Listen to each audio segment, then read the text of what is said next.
Welcome everybody. I am कामना from Hindi आयाम। आज की इस वीडियो में मैं आपके लिए लेकर आई हूँ तुलसीदास जी द्वारा रचित दोनों कविताओं भरत राम का प्रेम और तुलसीदास के पद से कुछ महत्वपूर्ण प्रश्नोत्तर, जो कि आपकी सीबीएसई की सेकंड टर्म के एग्जाम में आपके लिए बहुत महत्वपूर्ण होंगे। तो चलिए शुरू करते हैं।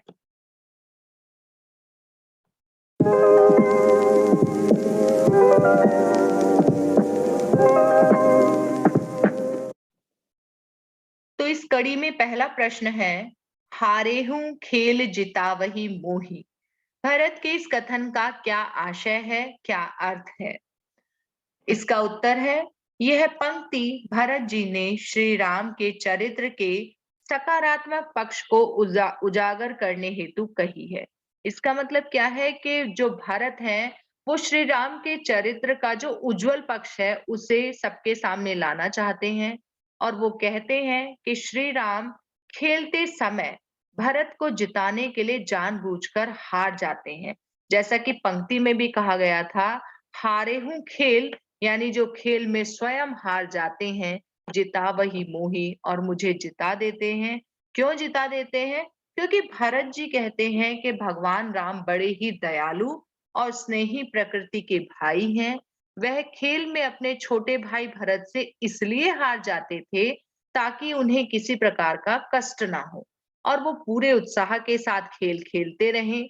उनके इस व्यवहार के कारण ही भरत की सदैव जीत होती थी और इस तरह भरत अपने भाई की प्रशंसा करते हैं, तो दूसरी तरफ उनके भाई के प्रति असीम श्रद्धा और कृतज्ञता का भाव भी उजागर होता है। दूसरा प्रश्न है, मैं जानूं निज नाथ स्वभाव, यानी मैं अपने नाथ का जो स्वभाव है उसे भलीभांति जानता हूं। इस प्रश्न में भरत जी ने राम के स्वभाव की किन किन विशेषताओं की ओर संकेत किया है? इसका उत्तर है, प्रस्तुत पंक्तियों में राम जी के स्वभाव की इन विशेषताओं की ओर संकेत मिलता है। पहला, श्री राम बड़े ही दयालु और स्नेही व्यक्ति हैं, क्योंकि बाल्यकाल से ही, बचपन से ही वह भरत पर स्नेह और दया की वर्षा करते हैं। दूसरा, भरत राम के प्रिय अनुज हैं और उन्होंने हमेशा से ही भरत के हित के लिए काम किया है। तीसरा, वो खेल में भी कभी अपने छोटे भाई भरत के प्रति अप्रसन्नता नहीं दिखाते थे, सदैव उसे प्रसन्न रखने का प्रयास करते थे। और अंतिम, वे अपराधी पर भी कभी क्रोध नहीं करते थे। अगला प्रश्न, भरत का आत्म परिताप उनके चरित्र के किस उज्जवल पक्ष की ओर संकेत करता है? आत्म परिताप से मतलब है कि किस प्रकार का पश्चाताप उनके चरित्र के किस उज्जवल पक्ष की ओर संकेत करता है? उत्तर, माता कैकेयी ने पुत्र मोह में आकर राम को 14 वर्ष के लिए वनवास और भरत के लिए अयोध्या का राज्य मांगा था। कैकेयी की इस भयंकर भूल के कारण ही राम ने 14 वर्ष के वनवास के लिए राम को वन जाना पड़ा और पिता इस दुख में अस्वस्थ हो गए। लोगों ने इन सब के लिए भरत को ही दोषी माना, क्योंकि भरत के कारण ही कैकेयी ने ऐसा वरदान मांगा था। भरत माँ की इस गलती के लिए स्वयं परिताप तो करते हैं, लेकिन उनका मानना है कि वह स्वयं ही इस भूल के दोषी हैं, क्योंकि अगर वो नहीं होते तो शायद माता ऐसा कभी नहीं करती। क्योंकि उनके कारण ही माता ने उनके लिए राज्य और राम के लिए 14 वर्ष का वनवास मांगा। इस तरीके से वह माँ पर भी दोषारोपण नहीं करते और जो कुछ भी होता है उसे अपने पूर्व जन्म का पाप मानते हैं और माँ की गलती का दोष स्वयं लेकर भी वह स्वयं को भी साधु नहीं बनना देना चाहते कि सारा, और स्वयं को ही सभी दोषों का जड़ मानते हैं कि वह ही सभी दोषों के लिए भाग्य उन्हें ही दोषी बना रहा है।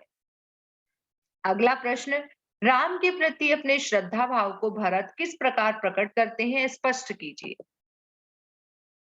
भरत अपने बड़े भाई राम से बहुत स्नेह करते हैं और वह स्वयं अपने बड़े भाई राम का स्वयं को अनुचर मानते हैं और उन्हें भगवान की तरह पूजा करते हैं। वन में जब वे भाई से मिलने जाते हैं तो उनके सामने खड़े होकर वे प्रसन्नता से फूले नहीं समाते और भाई से मिलने पर उनकी आंखों में आंसुओं की जलधारा प्रवाहित होने लगती है। कविता की प्रथम पंक्ति में भी ऐसा ही कहा गया है, अपने भाई को वो अपना स्वामी कहते हैं और अपनी इच्छा प्रकट करते हैं। और भाई की विशेषताओं का बखान करते हुए वे अपनी श्रद्धा व्यक्त करते हैं और आशा करते हैं कि भाई के दर्शन होने के बाद अब सब कुछ अच्छा हो जाएगा। अपने वनवासी भाई की दशा देखकर वो खुद भी दुखी हो जाते हैं और खुद को इसका कारण मानते हैं। उनकी यही अधीरता, राम के प्रति उनका यही प्रेम, अपने बड़े भाई के प्रति उनकी अपार श्रद्धा का परिचायक है। अगला प्रश्न है, मही सकल अनरथ कर मूला, मही धरती पर सकल अनरथ, सारे अनर्थों की कर मूला जड़ वही है। यानी इस पृथ्वी पर जितने भी अनर्थ हो रहे हैं सबकी जड़ भरत ही है। इस पंक्ति द्वारा भरत अपने विचार भावों का किस प्रकार स्पष्टीकरण करते हैं? उत्तर, प्रस्तुत पंक्ति में भरत स्वयं के प्रति अपना दृष्टिकोण अभिव्यक्त करते हैं और भरत मानते हैं कि इस पृथ्वी में जितना भी अनर्थ हो रहा है वह इन सब का मूल है, इन सब की जड़ है। अर्थात ये सारी की सारी घटनाएं उनके कारण ही घटित हो रही हैं और इस प्रकार वो स्वयं को दोषी मानते हैं, दुखी हो जाते हैं और ऐसा प्रतीत होता है कि जैसे वो अपराध बोध के कारण नीचे दब गए हैं और जिसका बोझ उन्हें असाध्य दुख दे रहा है, ऐसा दुख जिसे वो सहन नहीं कर पा रहे हैं। उनके मन में किसी के लिए बैर भाव या कलुषित भावना विद्यमान नहीं है और जो कुछ हुआ वह स्वयं को ही इन सब का जिम्मेदार मानते हैं और माता केकई को कहे हुए कटु शब्दों के लिए भी बड़ा ही दुख प्रकट करते हैं। इससे हमें पता चलता है कि भरत सच्चे, क्षमाशील और सहृदय व्यक्ति हैं। अगला प्रश्न, राम के वन गमन के बाद उनकी वस्तुओं को देखकर मां कौशल्या कैसा अनुभव करती हैं? अपने शब्दों में स्पष्ट कीजिए। ये पंक्तियां तुलसीदास के पद से ली गई हैं और उसमें जब श्री राम वन गमन के लिए जाते हैं, उसके बाद जो मां कौशल्या है उनकी वस्तुएं देखकर भाव विभोर हो जाती हैं और उनका स्नेह जो है, राम के लिए प्रेम जो है, वो आंसुओं के रूप में उनकी आंखों से छलक पड़ता है। उन्हें राजभवन में सभी जगह राम ही राम दिखाई देते हैं। उनकी आंखें हर स्थान पर राम को देखती हैं, लेकिन जैसे ही उन्हें इस बात का स्मरण होता है, उन्हें याद आ जाती है कि राम उनके पास नहीं है, अपितु वो 14 वर्षों के लिए उनसे दूर चले गए हैं, तो वो एक चित्र के समान चकित हो जाती हैं, स्तब्ध हो जाती हैं, खड़ी रह जाती हैं और राम से जुड़ी हर एक वस्तु को अपने नेत्रों से लगा लेती हैं। इतनी व्याकुल हो जाती हैं कि उन्हें खुद की भी सुध नहीं रहती और पुत्र के कष्टों का भान करते हुए, अर्थात जब उन्हें राम के कष्टों का स्मरण हो जाता है कि वो वन में उनकी कैसी दुर्दशा हो रही होगी, तो वो और भी दुखी हो जाती। अगला प्रश्न, रही चकी चित्र लिखी सी, पंक्ति का मर्म अपने शब्दों में स्पष्ट कीजिए। बहुत ही महत्वपूर्ण प्रश्न है ये। इस पंक्ति में पुत्र वियोगिनी माता का दुख दृष्टिगोचर होता है, अर्थात यहाँ पर माता कौशल्या का दुख प्रकट किया गया है। जब माता कौशल्या राम से हुए वियोग के कारण दुखी और आहत हो जाती हैं, वो राम की वस्तुओं को देखकर खुद को बहलाने की कोशिश करती हैं। उनका दुख कम होने की जगह बढ़ता चला जाता है, क्योंकि जब वह राम के वनवासी जीवन का स्मरण करती हैं, तो हैरानी से भरी हुई चित्र के समान स्थिर हो जाती हैं। जैसे एक चित्र में कुछ भी हिलावट डुलावट नहीं होती, वो ना हिलता है ना डुलता है। उसी तरीके से माता कौशल्या की भी वही दशा हो जाती है। जैसे चित्र में कोई भी बनाई गई स्त्री के मुख और शरीर में किसी भी प्रकार का हाव भाव विद्यमान नहीं होता, वैसे ही राम की दुखद अवस्था का भान करके माता कौशल्या चकित और स्तब्ध अवस्था में होने के कारण ना हिलती है ना डुलती है। अगला प्रश्न है, गीतावली से संकलित पद राघव एक बार फिर आवो में निहित जो करुणा और संदेश है, उसे अपने शब्दों में स्पष्ट कीजिए। इसका उत्तर, प्रस्तुत पंक्तियां माता कौशल्या का दुख और पुत्र वियोग को यहाँ पर उजागर करती हैं।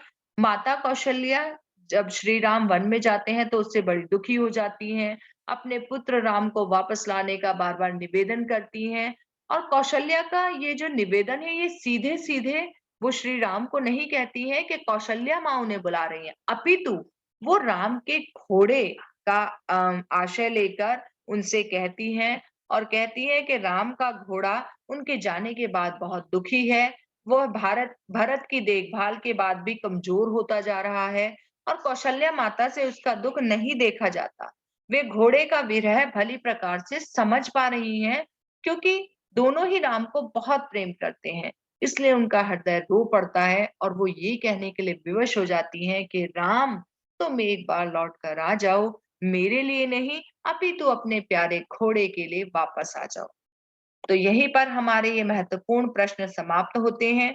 अगर इन प्रश्नों से संबंधित कोई भी आपका प्रश्न है, तो आप उसे कमेंट बॉक्स में ज़रूर लिखें और मुझे पूरी उम्मीद है कि इस वीडियो में जो भी कंटेंट, जो भी प्रश्न उत्तर आपको कराए गए हैं, ये आपके एग्ज़ाम में बहुत हेल्प करेंगे और आने वाले दिनों में आपके लिए सहायक सिद्ध होंगे।